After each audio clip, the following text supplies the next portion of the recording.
Bagaimana kabarnya setelah tahun baru? Dapat masalah yang baru? Harus bersyukur ya kalau dapat masalah yang baru. Karena kalau Anda tidak punya masalah berarti Anda sudah selesai dalam dunia ini, oke? Saya punya judul pagi hari ini, orang Kristen berhitung. Di sini ada yang bisa ngitung? Pasti bisa lah ya. Orang Kristen harus bisa hitung-hitungan. Tapi bukan hitung-hitungan sama Tuhan ya. Artinya nanti kalau saya kasih persembahan 5.000 dikembalikan 100 kali lipat. Begitu ya. Orang Kristen kan begitu karena paling suka dengan hitung-hitungan diberkati 100 kali lipat. Kalau ada pendeta bilang 2 kali lipat, pelit pendetanya.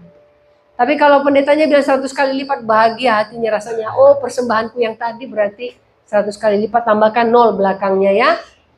Nah itu orang Kristen yang sangat pintar berhitung. Saya punya cerita tentang bagaimana uang 1.000 bersahabat dengan uang 100.000. Ya di dalam dompetnya sekarang kalau ada uang seperti itu berbahagialah. Apalagi kalau ada yang 1.000. Karena kenapa? Saya beritahu kenapa berbahagia yang punya uang 1.000. Karena ternyata uang 1.000 itu sangat rohani. Tidak seperti uang 100.000. Jadi waktu pas uang 100.000 ini sedang berjalan dengan temannya uang 1.000. Dia bertanya kepada temannya yang 1.000 ini. Dia bilang begini, kamu kemana aja selama ini? Si uang 1.000 bilang begini, kenapa? Wah kalau saya, kata si 100.000, saya itu selalu pergi liburan. Saya ada di mall-mall, di restoran mahal, saya ada di toko-toko baju merek, tas merek. Pokoknya saya menikmati hidup di tempat-tempat yang enak, pokoknya yang mewah. Terakhir saya pergi ke tempat yang harga pizzanya cuma kecil, sekecil koin, harganya ratusan ribu. Jadi saya ada di sana. Wah hebat ya kamu, kata uang si 1.000. Terus 100.000 bilang gini ke si 1.000, kalau kamu kemana aja? Wah kalau saya sih rohani, saya cuma ke gereja-gereja aja, ke GSJA, ya ke GBI, ke GPDI. Wah saya ada di sana. Di mana? Di dalam kantong persembahan. Saya rohani kan, saya ke gereja. Luar biasa. Jadi kalau 100.000 kita ketemunya di mall, kalau 1.000 kita ketemunya di gereja. Berarti uang 1.000 rohani. Nah ya, luar biasa memang. Kalau uang 1.000 itu sangat rohani, pasti diberkati Tuhan. Nanti kalau 1.000 diberkati 100 kali lipat, jadinya cuma tambahkan nolnya 2 di belakang ya, lumayan lah ya. Oke. Kristen hitung-hitungan. Saya mau kembali ke cerita di dalam perjanjian lama tentang Gideon. Gideon tahu ya siapa Gideon itu? Gideon itu yang dibuang di gua singa ya. Ada lagu sekolah minggu, Gideon dibuang di gua singa, pam pam pam. Ya, yang ketawa berarti tahu bahwa Gideon dibuang di gua singa ya. Gideon, kenapa bicara Gideon? Karena Gideon ini yang akan mengajarkan kita tentang hitung-hitungan. Sepertinya Gideon ini adalah yang memperkarsai tentang matematika. Pertama, bagaimana ketika kita akan melihat Kristen yang berhitung ini, yang mampu berhitung. Pertama adalah keberanian. Keberanian bukanlah ketiadaan rasa takut. Kalau seseorang berani bukan berarti dia tidak punya rasa takut. Karena gini, kita selalu mencari lawan katanya. Lawan kata dari berani berarti takut. Tetapi ketika kita melihat di dalam Alkitab, berani ini bukan berarti tidak punya rasa takut. Gideon itu memulai perjalanannya menjadi seorang yang dipenuhi dengan apa? Ketakutan. Tuhan tidak mencari orang yang hebat untuk melakukan sesuatu yang besar. Hari ini dalam keluarga Anda berpikir bahwa saya tidak bisa melakukan sesuatu yang hebat. Kemudian Anda mulai hitung-hitungan. Kalau dalam keluarga begini, saya nggak bisa karena saya begini. Ada perhitungan-perhitungan kita tentang diri kita, kemampuan kita untuk sesuatu yang bisa kita lakukan untuk keluarga. Tuhan tidak mencari orang yang hebat untuk bisa memberkati keluarganya. Tuhan tidak mencari orang yang hebat untuk memberkati gerejanya. Tuhan tidak mencari orang yang hebat untuk menjadi suami. Tuhan tidak mencari orang yang hebat untuk menjadi istri. Apapun itu panggilan Tuhan buat Anda, Tuhan tidak mencari orang yang hebat. Kita baca dulu dalam Hakim-Hakim 6 ayat 12. Hakim-Hakim 6 ayat 12. Lalu malaikat Tuhan menampakkan diri kepadanya dan berfirman kepadanya, Tuhan menyertai engkau, ya pahlawan yang gagah berani. Pertanyaannya, posisi ketika malaikat berbicara, emang Gideon sudah berani? Belum, masih takut, masih sembunyi di tempat pengirikan gandum. Masih sembunyi. Hai pahlawan yang gagah berani. Gini loh, Anda ketawa tidak ketika ada seorang pria mukanya celemotan, rambutnya acak-acakan, mungkin ada kecoa di atasnya, tiba-tiba ada seorang wanita katakan, hai ganteng. Berarti wanita itu picek matanya, buta matanya, nggak bisa melihat. Maaf loh, bahasa picek katanya nggak bagus ya. Tapi Anda ketawa tidak? Ada wanita bilang, hai ganteng, lihat cowok rambutnya berantakan, nggak disisir, celemotan, bajunya nggak karu-karuan. Ketemu ada kecoa di atas sini nangkring gitu loh. Hai ganteng, mabuk perempuan itu. Bayangkan ketika malaikat bilang kepada Gideon, hai pahlawan, pahlawan sembunyi. Ini kan hal yang tidak masuk akal. Nah, kita kembali pada pemahaman tadi bahwa ketika Tuhan melihat kita, dia tidak melihat kita ini hebat atau tidak. Jadi ketika bicara keberanian bukan berarti ketidakadaannya rasa takut.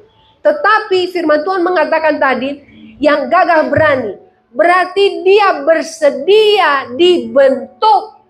Waktu Tuhan bilang kepada Gideon, hai pahlawan yang gagah berani, pada saat itu Tuhan tahu dia siap untuk dibentuk. Meskipun pada saat itu Gideon kan menjawab, siapa saya ini? Saya tidak mampu. Tetapi ketika dia meresponi Tuhan, dia ada komunikasi bahwa dia siap dibentuk. Pertanyaannya, hari ini Anda siap dibentuk tidak?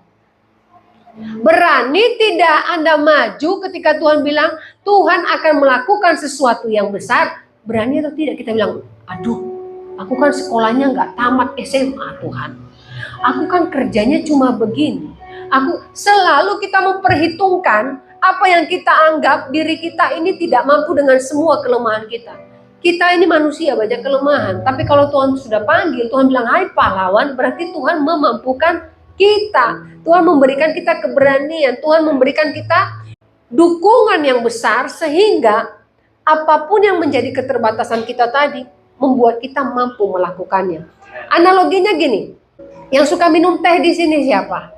Teh lah ya, teh itu ada yang dicelup, ada yang tidak. Saya tanya, kalau teh diseduh pakai air dingin merah tidak? Anda mau seduh sampai sore, itu sorenya kayak warna, maaf loh ya, kencing kuda. Dibilang merah enggak merah, kuning enggak kuning.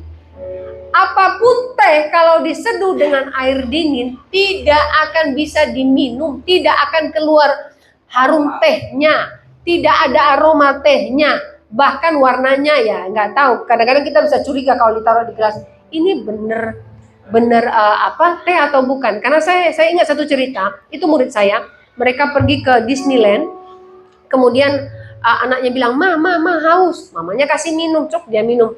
Anaknya bilang, ma kok rasanya nggak enak ya? Ternyata dia kasih pipis. Jadi dia waktu mereka perjalanan kan di sana nggak ada toilet, ada botol kosong, dia suruh anaknya pipis, dia masukin kembali ke dalam tas. Nah, yang dia kasih itu adalah memang botol teh.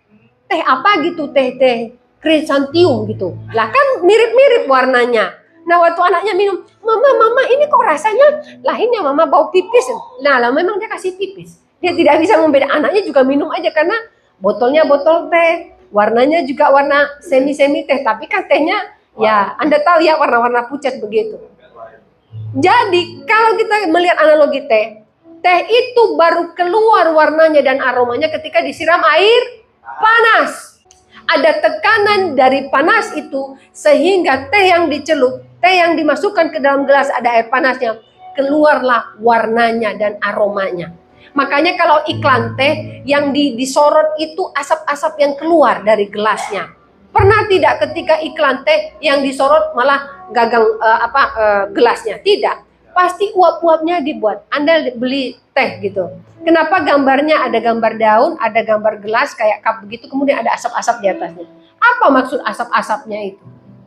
Ini menandakan bahwa teh ini aromanya akan keluar jika diseduh dengan benar. Hari ini Tuhan menyeduh hidup kita dengan benar atau tidak? Pasti dengan benar, tapi dengan air panas.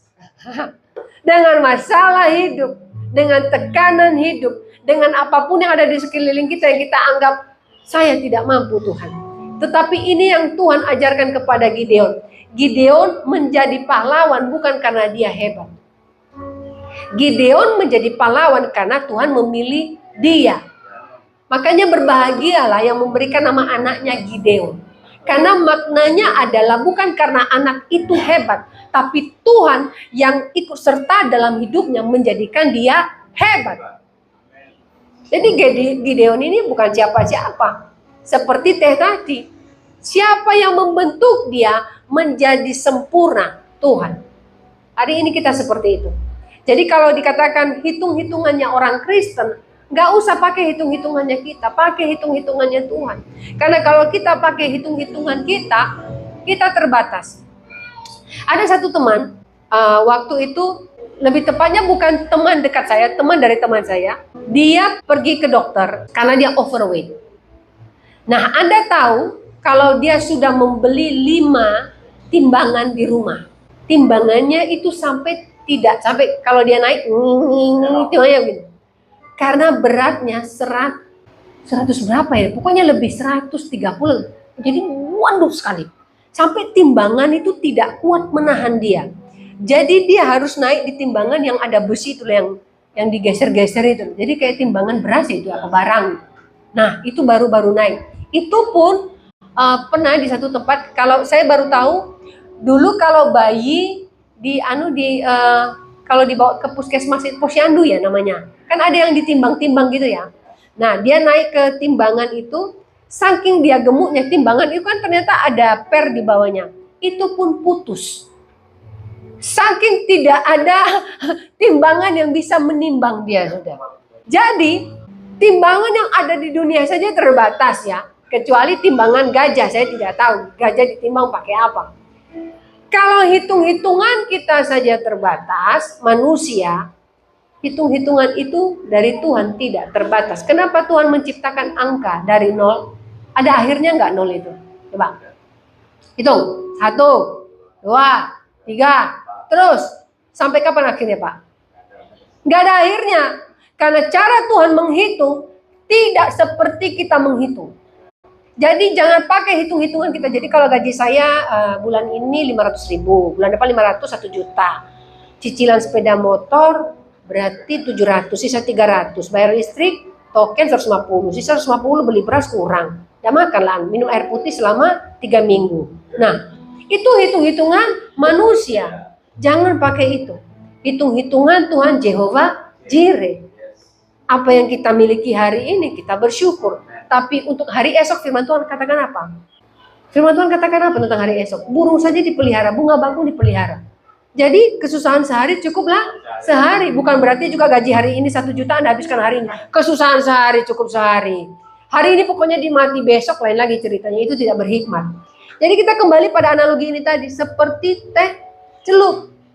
Jadi tidak bisa keluar aromanya kalau tidak ada tekanan dari air panas. Nah, ini cara kita melihat bagaimana kita bisa berani, itu bukan karena kita hebat. Berani melangkah bukan karena kita hebat, tapi karena Tuhan kita hebat. Saya mau cerita bagaimana seorang pastor dari Katolik begitu berani mempertanyakan kepada seorang rabi dari Yahudi. Jadi gini, mereka itu sedang pertemuan. Jadi pertemuan antar agama, tapi khususnya untuk Yahudi, Kristen, dan Katolik. Jadi waktu mereka sedang makan, pastor dari Katolik ini mengatakan begini kepada rabi dari Yahudi. Pak, ini kan kita disuguhkan ada roti lapis, roti sandwich ya, sama burger. Itu kan isinya daging bacon, daging babi. Kan bacon itu kan enak. Jadi daging babi yang dipanggang, yang lapisan tipis bagian sancam itu bukan enak, harum. Dia bilang kepada rabi dari guru dari Yahudi, dia bilang ini, kenapa ya kalian bisa menahan diri tidak memakan makanan seenak ini? Ini enak, babi itu enak dagingnya. Apalagi kalau udah dikasih di roti gini terus ada kejunya, ada sayurnya, Ini enak sekali, jarang-jarang kita makan ini. Kalau beli di McDonald kan cuma dikasih ya sapi entah dari mana gitu. Terus ayamnya juga ayam pakai tepung. Tapi ini kalau udah dibuat seperti ini istimewa, ini enak. Kapan kamu berani makan makanan seperti ini? Kan nggak ketahuan. Rabi Yahudinya bilang begini, ada waktunya saya akan memakannya. Kapan? Ketika kamu undang saya saat kamu menikah. Dia bilang sama si pastor. Pastornya mikir, nggak jadi, nggak usah makan, nggak apa-apa. Ya, jadi sama-sama tidak berani, ya. Si pastor tidak berani kalau menikah. Tidak boleh. Kalau si Yahudi juga makan babi, tidak boleh, ya sudah nggak ada yang berani, ya. Ya, kalau kita di sini semua berani makan babi? Berani, ya. Apalagi kalau dipanggang gitu, ya. Aduh, luar biasa. Nanti setelah ini kita cari babi, Pak, ya. Ya. Nah, itu yang pertama. Jadi keberanian bukan karena ketiadaan rasa takut, tapi karena ada Tuhan yang membuat kita hebat. Yang kedua adalah kualitas yang mengalahkan kuantitas. Kualitas ini mutu, kuantitas ini jumlah. Saya tanya, seperti yang saya khotbahkan bulan lalu, apakah gereja itu bisa merasakan hadirat Allah ketika jumlah orang di dalamnya banyak, atau hati orang yang sedang ibadah di dalamnya? Karena ketika hati orang yang ibadah itu bicara kualitas, jumlah itu bicara kuantitas. Jadi pertumbuhan gereja yang sejati dilihat dari pertumbuhan iman. Meskipun kemudian diikuti oleh pertumbuhan jumlah. Tetapi yang utama bukan jumlah dulu, tapi kualitasnya. Waktu Gideon mau pergi berperang melawan musuh, berapa tentara yang dia bawa? 32.000. Tuhan bilang, kok banyak? Musuh pada saat itu jumlahnya hampir sama, mungkin lebih banyak, ya. Pada saat itu orang Israel berpikir gini, semakin banyak kan orang makin takut. Makanya orang yang demo gereja, pernah nggak ada yang demo 2 orang? Nggak ada tak? Nggak ada, pasti dia ngajak temennya rame. Sebenarnya dia nggak berani, tapi kalau rame-rame gitu, ya, supaya Anda takut buka gereja. Saya yakin tidak pernah ada orang 1 biji tok, 2 biji tok, ya, orang datang demo gereja, tutup demo, nggak berani. Bawa temennya, tulis spanduk pakai spidol sendiri, rame-rame. Nah, setelah ada preman 1 di depan, coba kalau ada preman 1 di depan, suruh yang lainnya pulang, dia berani nggak tuh? Tidak, karena itu menimbulkan ketakutan. Waktu itu orang Israel berpikir dengan 32.000 orang ini, itu akan membuat musuh takut. Ketika tentara berjalan, mereka berjalan itu gerakannya saja di tanah bisa terdengar berapa kilo, apalagi sorak-sorai mereka. Mungkin ada yel-yelnya pada saat itu, ya. Makanya zaman dulu untuk mengetahui, karena tidak ada teropong, untuk mengetahui seberapa dekat musuh, itu ada orang yang memang bisa menaruh telinganya di tanah dan mendengar derap itu seberapa jauh. Dia bisa mengestimasi, ini dalam 2 hari mereka tiba, ini dalam berapa hari mereka akan tiba. Nah, jadi Tuhan melihat bahwa, oh, berarti kamu mengandalkan kekuatanmu untuk membuat musuh takut. Hari ini apa yang kita lakukan untuk membuat musuh takut? Kita mengandalkan kekuatan kita. Saya katakan Anda terbatas. Kalau hari ini ada orang yang benci Anda, kemudian Anda mengandalkan kekuatan Anda dengan apa? Menjelek-jelekan dia. Sama buruknya Anda dengan dia. Kemudian ada orang yang berusaha membatasi apapun yang Anda lakukan karena dia merasa bahwa dia tidak mau Anda sukses, harus dia yang sukses. Kemudian Anda melakukan hal yang sama. Ya, seperti saya bilang di satu tempat, si tetangga A buang sampahnya di depan si tetangga B. Si tetangga B balas dendam, dia buang lagi. Besoknya buang lagi. Terus pada hari keberapa itu si tetangga ini sengaja buang sampah yang terbuka. Jadi ada tulang-tulang ikan biar sampahnya digaruk-garuk sama kucing. Sehingga di depan rumahnya kotor. Akhirnya mereka perang sampah dalam beberapa hari. Si Pak RT-nya baru turun. Nah, saya tanya, di antara keduanya ada yang waras tidak? Gak ada. Memang yang memulai tadi si A. Si B juga bales. Dua-dua gak waras. Hari ini kalau hidup kita seperti ini, ada orang yang menjatuhkan kita, kita balas juga apa yang bisa kita lakukan. Saya katakan, kalau Tuhan ada di pihak kita, kenapa kita yang ribet sih? Biar Tuhan yang bertindak. Mau Anda dijatuhkan, diremehkan, direndahkan, kalau Tuhan ada di pihak kita, jalankan apa yang bisa kita jalankan hari ini. Kenapa Anda takut dijatuhkan oleh orang? Saya takut dijatuhkan miskin oleh mereka. Kaya miskin itu Tuhan yang menentukan. Tetapi ingat satu hal, Tuhan tidak melihat kaya atau miskin harta, tapi bagaimana kita hidup setiap hari bersyukur kepada Tuhan. Anda bisa makan nasi, pakai bawang goreng, puji Tuhan. Apakah Anda tidak lebih hebat dari mereka yang makan nasi, ayam, sayur, cumi-cumi, krep itu apa? Kepiting. Nah, saya beritahu yang kena kolesterol yang makannya banyak tuh. Tapi coba yang makan nasi sama bawang, nggak ada dia kolesterol tuh, biasa aja. Paling juga lapar lagi ya makan lagi, tinggal rebus jagung. Tapi kita merasa bahwa mereka yang makan enak lebih hebat. Aduh, mereka yang naik mobil, nggak pernah turun ke mall aja, langsung di depan pintunya dibuka sama mesin cit, terus dia masuk. Kita masuk rumah masih jalan kaki, masih buka, engselnya patah. Saya bilang, gerakan Anda membuat Anda lebih sehat daripada mereka yang semua tidak bergerak badannya. Karena membanding-bandingkan diri, kualitas mengalahkan kuantitas.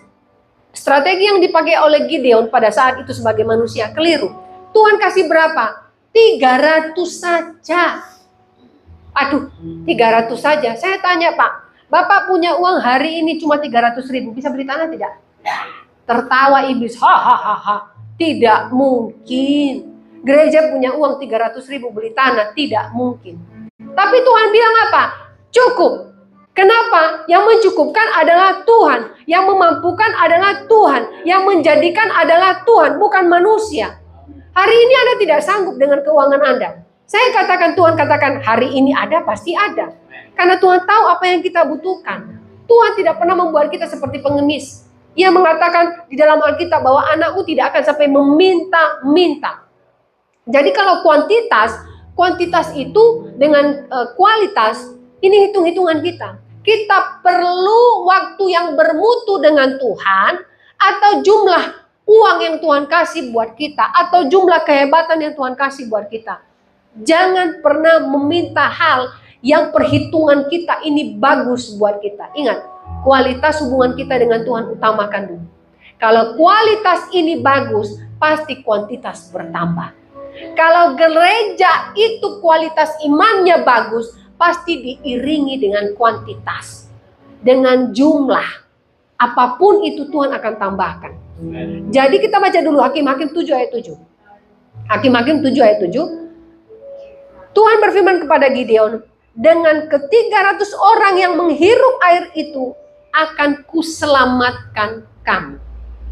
Dengan uang 300.000, engkau bisa hidup 1 tahun. Dengan uang 300.000, engkau bisa membeli gereja. Dengan uang 300.000, engkau bisa membayar uang sekolah anak dalam setahun. Itu hitung-hitungannya Tuhan. Hitung-hitungannya kita kurang. Kemarin aku utang sabun, udah 6 bulan gak bayar. Terus utang ini, utang itu, habis Bu. Karena kita berhitung sendiri. Jangan hitung-hitungan. Jangan pakai cara kita berhitung, pakai caranya Tuhan. Analoginya seperti ini. Anda tahu lensa cembung. Kalau ada matahari kayak tahun lalu ya, matahari nggak ampun-ampun panasnya ya, pernah sampai 40. Apakah dengan panasnya 40, meskipun ada orang Kristen bilang gini, kayak neraka. Saya mau nanya, dia udah pernah ke neraka sampai tahu panasnya? Terus kayak neraka. Teman saya di Surabaya bilang, Surabaya ini mataharinya 2, kok neraka katanya. Kamu sudah pernah berkunjung? Saya tahu panasnya. Tapi waktu panas mencapai 40 derajat waktu itu, terbakar nggak semua rumah di Surabaya? Tidak. Panas betul. Ambil kaca cembung, taruh persis di bawah matahari, refleksinya kenakan ke rumput. Tidak butuh waktu lebih dari 5 menit, itu terbakar rumput. Hanya dengan kaca cembung kecil. Ini waktu itu yang ditemukan di Amerika waktu terjadi kebakaran di satu lahan, kalau nggak salah lahan jagung, yang katanya ada UFO yang membakar. Ternyata itu ditemukan ada satu kaca cembung ditanamkan di tanah, di tengah-tengah ladang kering itu. Jadi kena matahari. Nah, kena matahari ya namanya ladang kering kebakar semua. Nah, waktu kebakar semua, waktu kebakaran itu bentuk kebakarnya itu kayak maze begitu ya. Ternyata kaca cembungnya ditaruh di beberapa tempat sehingga proses pembakarannya itu membentuk sesuatu. Mulailah dibilang ada UFO, ada ini. Turunlah firefighter, pemadam kebakaran, mereka turun termasuk polisi pada saat itu. Ditemukan kaca cembung itu di beberapa tempat. Posisinya setelah dibuat kalkulasi. Oh alah, kalau bakar dari sini nanti ke sini jadi proses pembakarannya kayak begini. Jadi kayak ada bentuk-bentuk tertentu. Anda bisa bayangkan bagaimana sebuah kaca cembung yang kecil bisa membakar lahan yang begitu besar. Padahal matahari dengan kekuatannya yang orang lihat saja bisa buta matanya, tidak bisa membakar. Jadi bukan soal berapa besarnya kekuatan Anda kecil, tapi efek yang ditimbulkan oleh kekuatan yang kita miliki hari ini. Hari ini Anda kecil di dalam keluarga, apa efek yang bisa Anda berikan buat keluarga Anda? Pernah tidak Anda berdoa buat keluarga Anda? Efek yang Anda berikan bukan soal berapa uang yang Anda berikan buat keluarganya, tapi doa Anda untuk keluarga. Kontribusi Anda untuk keluarga. Karena di dalam keluarga lebih banyak orang menuntut daripada memberi. Kalau di dalam keluarga Anda kerjanya hanya menuntut, percayalah keluarga Anda tidak baik-baik saja. Tapi ketika keluarga mau memberi, mau menerima dengan baik, keluarga itu diberkati Tuhan. Nah ini yang Tuhan ingin kita melihat dari cerita Gideon. Bagaimana kita orang Kristen memperhitungkan sesuatu. Jangan selalu melihat kuantitas. Matahari begitu besar tidak membakar seluruh bumi. Tapi satu kaca cembung yang kecil dengan efek yang besar bisa membakar lahan berhektar-hektar. Jadi kekuatan kita itu seperti itu. Kita butuh refleksi dari Tuhan. Kita butuh sesuatu pemahaman yang memahami kebenaran firman Allah dari Alkitab. Itu yang membuat kita punya power, punya kekuatan. Jadi di sini kita bisa melihat ya bahwa bukan soal betapa hebatnya Anda. Makanya saya pernah kata seperti ini. Sebenarnya Adam itu kan pria yang luar biasa diciptakan Tuhan, manusia pertama. Kenapa Tuhan harus menciptakan Hawa sih? Harusnya kan Adam hebat. Karena Tuhan khawatir nanti Adam itu lupa dia taruh celananya di mana. Mak celana kan di mana? Kalau dia sendiri kan dia lupa. Dia taruh celana di mana ya? Tali pinggangku di mana ya? Kaos kakiku sebelah kok nggak ada ya? Karena memang selalu bertanya. Pria ini selalu bertanya, mana Bu Rani? Nah, ini pasti suaminya selalu bertanya, tadi tas putih yang mana? Oh, tadi pengaku yang mana? Semua yang mana-mana. Akhirnya Tuhan khawatir Adam nanti mempertanyakan, dia lupa menaruh semua barangnya, makanya Tuhan menciptakan Hawa. Apalagi Tuhan juga khawatir bahwa Adam ini tidak bisa melakukan masak sambil ngepel, sambil perbaiki genteng, sambil ngomong anak, dia nggak bisa. Nah, jadi Tuhan kata dia butuh Hawa ini, karena Hawa ini bisa ngepel, bisa masak, bisa teleponan. Itu kan kehebatannya wanita. Wanita itu Anda percaya ya, bayinya naik dia teleponan, terus masak, kakinya bisa gini, terus ada anaknya yang kecil di bawah,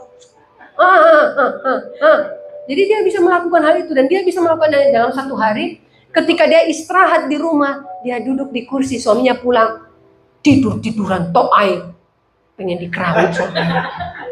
Udah seharian kerja baru, gila, babi tidurin. Wah itu besok pagi kena sianida itu suaminya. Kita harus tahu ini belajar tentang hitung-hitungan di dalam Tuhan. Yang ketiga, apa senjata yang dipakai oleh Gideon dengan tentara Israel pada saat itu untuk mengalahkan musuh? Bukan pedang, bukan tombak, bukan panah.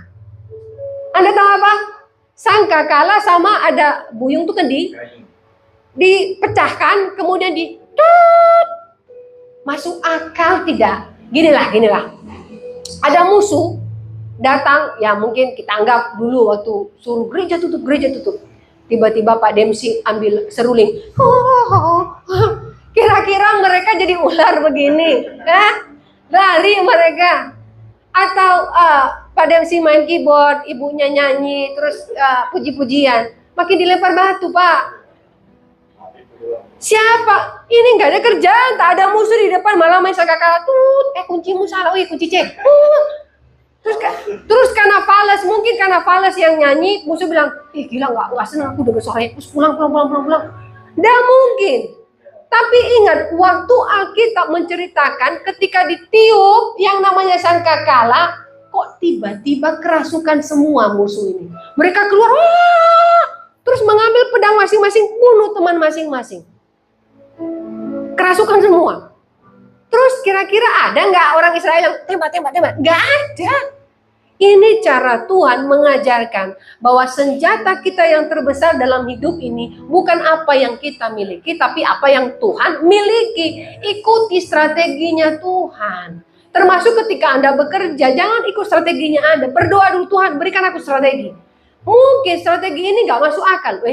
Kok kalau ya nggak masuk akal. Masa ada musuh terus kita nyanyi-nyanyi, ya dilempar batu lah. Tetapi kalau Tuhan bilang lakukan.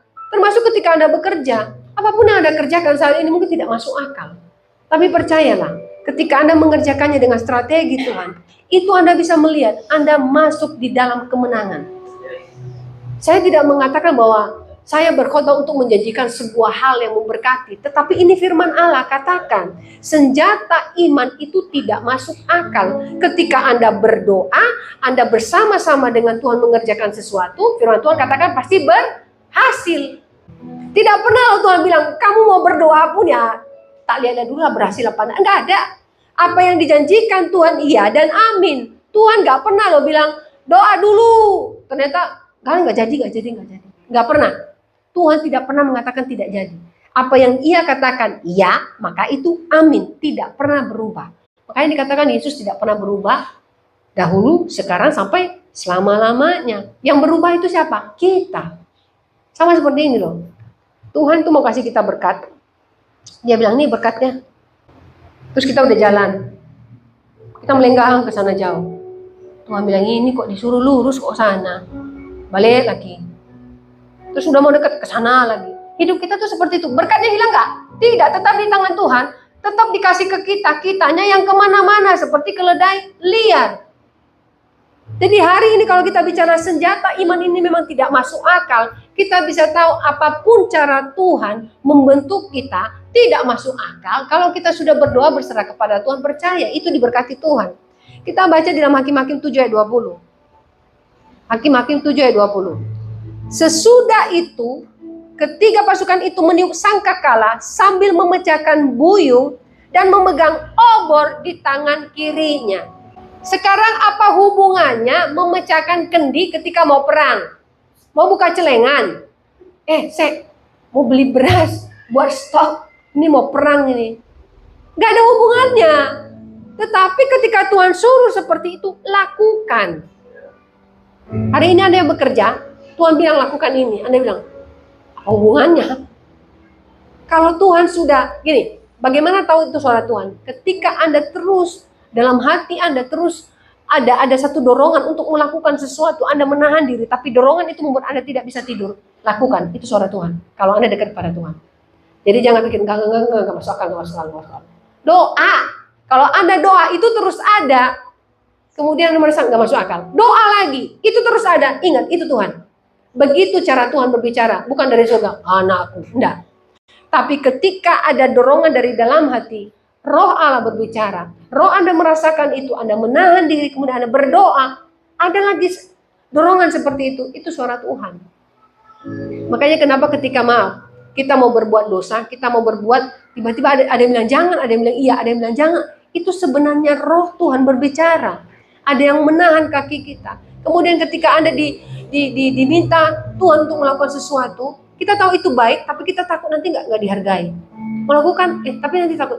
Ingat, kalau itu terus ada, itu suara Tuhan. Lakukan. Termasuk dalam bekerja atau apapun itu. Gasing tahu ya? Nah, gasing itu kan dia tidak punya dua kaki, cuma satu kaki. Ketika Anda tarik dengan benar, kenapa dia terus berdiri dengan benar? Jadi dia tidak jatuh sama sekali. Karena strategi untuk melakukannya itu harus tahu. Terus saya pernah lihat ada anak kecil, dia punya gasing yang terus putar terus di atas, nggak jatuh lama sekali. Terus saya bilang, itu gimana cara mainnya? Lu murid saya ajarin, ya ditarik gitu terus dilepas ke atas. Saya pikir jatuh, nggak jatuh. Nah setelah jatuh saya pikir ya pasti kemana? Masih muter di bawah. Berarti kan itu ada strategi yang sebenarnya kalau diceritakan secara spesifik gimana ya untuk menjelaskan hal itu. Nah strategi Tuhan juga seperti gasing ini. Gasing ini punya satu kaki, tetapi dia bisa berdiri lama dengan strategi yang bagus ketika memainkannya. Waktu saya memainkan gasing itu, percayalah gasing itu sampai pecah. Murid saya bilang, Miss ganti ya, nanti tak ganti. Orang tak buat truk, ajar ke dinding karena dia punya berat. Terus tak gini lagi kena meja, tak gini lagi sampai bocel laginya gitu. Saya nggak bisa main gasing karena saya tidak tahu caranya. Ya tapi ketika Tuhan mengajarkan kita untuk melakukan sesuatu, ada dorongan dari Roh Kudus, lakukan itu meskipun itu tidak masuk akal. Jadi dari analogi ini kita bisa melihat bahwa jangan hitung-hitungan dengan apa yang kita mampu, tapi perhatikan apa yang Tuhan mampu. Karena gini, kadang-kadang kita ini ngotot dengan pemikiran kita. Saya ingat anak sekolah minggu di sekolah, dia belajar tentang binatang. Itu anak kelas 2 SD. Di kelas 2 SD itu kan membedakan binatang darat sama binatang laut. Jadi guru sekolahnya bilang seperti ini. Ikan paus di bagian gigi dan tenggorokannya ada yang namanya seperti jaring-jaring, tapi sebenarnya bukan jaring. Bahasa Inggrisnya apa itu? Saya nggak tahu bahasa Inggrisnya. Jadi ketika dia mau makan atau minum, itu tidak langsung masuk, jadi tersaring ke sana. Jadi gini, ada seperti gigi di dekat tenggorokannya, itu seperti sapu. Jadi seperti sapu. Nah, ketika plankton apapun yang ada dari laut itu masuk ke dalam mulutnya, itu tersaring di dalam giginya yang seperti sapu itu, bukan gigi itu namanya. Jadi itu seperti ada saringan. Jadi tidak akan ada yang namanya paus makan manusia, kata gurunya. Muridnya ngomong gini, Bu, kalau Alkitab bilang Yunus itu dimakan ikan paus. Gurunya bilang, nggak bisa. Karena apapun yang masuk bentuknya besar, otomatis jaring-jaring yang ada di dalam mulutnya ikan paus itu menyaring, tidak akan bisa masuk ke dalam perutnya. Terus anaknya bilang, tetapi Alkitab ngomong seperti itu. Ibu gak percaya sih. Terus kemudian ibunya bilang begini, ya kamu coba ini tanya sendiri sama Yunus. Terus si anak ini bilang gini, loh saya sudah tahu dari Alkitab. Anak ini bilang begini, kalau nanti ibu penasaran, pergi ketemu ini Yunus di surga, tanya Yunus, dia akan beritahu ibu. Karena gurunya ini ateis, dia bilang gini, Yunus itu masuk neraka. Terus kemudian muridnya bilang, ya nanti juga kalau memang dia masuk neraka kan ibu ketemu dia juga, ya tanya di sana aja. Karena ibunya nggak percaya. Jadi kadang-kadang kita ini ya seperti ini, ada cara kita berpikir sesuatu, kita pikir itu benar, kita pikir dengan kekuatan kita, dengan kemampuan kita, dengan kepintaran kita mampu melakukan sesuatu yang hebat. Tapi firman Allah katakan, tidak perlu seperti itu. Di dalam Hakim-Hakim ini kita bisa belajar bagaimana Tuhan mengatakan kepada Gideon, jumlah 300 orang saja cukup mengalahkan musuh yang begitu besar. Musuh yang pada saat itu berkuasa atas orang Israel adalah musuh orang-orang Midian yang kekuatannya sangat besar. Karena mereka sudah banyak berperang, berarti senjata mereka lengkap. Dahulu kalau dipikirkan, karena banyak dari orang Israel ini bersembunyi, senjata mereka yang terbuat dari besi pasti terbatas. Tidak akan sebagus musuh yang kerjanya memang perang sana sini. Mungkin ada yang membawa hanya apa yang biasa dibawa satpam itu. Ya, itu loh. Tongkat satpam misalnya, contohnya, atau hanya kayu, atau hanya tombak yang dari kayu, terbatas. Tapi Tuhan bilang tidak butuh semua itu. Hari ini perenungan kita seperti ini. Apakah Anda butuh kepintaran Anda untuk mencapai sebuah kesuksesan tanpa Tuhan? Apakah Anda butuh uang Anda yang banyak untuk meraih apapun yang Anda cita-citakan tanpa Tuhan? Karena semua tanpa Tuhan di bawah dunia ini sia-sia. Apapun yang kita coba raih, saya katakan, Anda mau kaya sekaya apapun, kalau Anda tidak bersandar kepada Tuhan, semua sia-sia. Anda mau sukses apapun, kalau Anda tidak bersandar kepada Tuhan, semua sia-sia. Kembali pada poin pertama tadi, panggilan Anda jadi apa? Bukan menjadi orang hebat. Panggilan Anda menjadi orang yang takut akan Tuhan. Panggilan Anda menjadi suami, panggilan Anda menjadi istri, panggilan Anda menjadi ibu, panggilan Anda menjadi guru, apapun yang Anda lakukan hari ini, itu adalah panggilan Tuhan. Lakukan dengan kekuatan yang datang daripada Tuhan. Saya percaya Anda bisa menjalaninya bersama dengan Tuhan. Tidak dinilai, tidak dihitung dari keuangan Anda, tidak dihitung dari berat badan Anda, ya. Banyak orang mengatakan kalau berat badan semakin berat juga kehidupannya. Semakin berat juga kolesterolnya. Tetapi jangan dihitung di sana, ya. Kita di dalam Tuhan, kita harus punya cara berpikir yang melihat segala sesuatu ada di dalam kehendak Allah. Tidak akan terjadi sesuatu dalam hidup kita kalau bukan kehendak Allah. Nah, 3 poin ini kita jadikan perenungan kita buat minggu ini untuk menjalani hari-hari ke depan. Karena saya percaya akan semakin sulit hidup ini. Begitu banyak beban berat, khususnya buat yang bekerja. Ada begitu banyak tekanan, khususnya yang punya masalah dalam keluarga. Anda punya banyak pemikiran-pemikiran yang Anda sendiri tidak tahu apa yang harus Anda lakukan. Percayalah, Tuhan kita baik, Tuhan kita punya strategi, Tuhan punya solusi. Tuhan tidak pernah berpaling dari kita, Tuhan tidak pernah meninggalkan kita. Satu hal yang Tuhan janjikan, kemenangan.